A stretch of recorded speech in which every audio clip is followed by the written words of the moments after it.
कोपरगाव तालुक्यातील देर्डे कोर्हाळे परिसरात शुक्रवार दिनांक 5 जून 2026 रोजी प्रशासनाकडून अतिक्रमण हटाव मोहीम राबवण्यात आली. शिर्डी प्रांत अधिकारी माणिकराव आहेर यांच्या मार्गदर्शनाखाली नाशिक सिन्नर महामार्गालगत उभारण्यात आलेले हॉटेल, घरे तसेच इतर अनधिकृत ठिकाणी ही कारवाई करण्यात आली. या मोहिमेदरम्यान कोपरगाव तहसील कार्यालयाच्या नायब तहसीलदार प्रफुल्लिता सातपुते यांनी कारवाईचे नेतृत्व केले. तसेच कोपरगाव तालुका पोलीस ठाण्याचे पोलीस निरीक्षक संदीप कोळी यांच्या उपस्थितीत मोठा पोलीस बंदोबस्त तैनात करण्यात आला होता.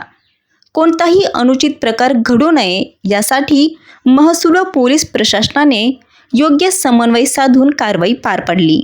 महामार्गाच्या सुरक्षिततेच्या दृष्टीने तसेच सार्वजनिक जागेवरील अतिक्रमणे हटवण्याच्या उद्देशाने ही मोहीम राबवण्यात आली. JCB व अन्य यंत्रसामग्रीच्या सहाय्याने अनेक ठिकाणांवरील अतिक्रमणे हटवण्यात आली. कारवाई दरम्यान प्रशासनाचा मोठा ताफा उपस्थित होता.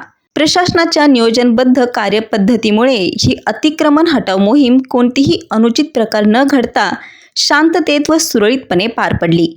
परिसरात कायदा व सुव्यवस्था अबाधित राखण्यात प्रशासनाला यश आले.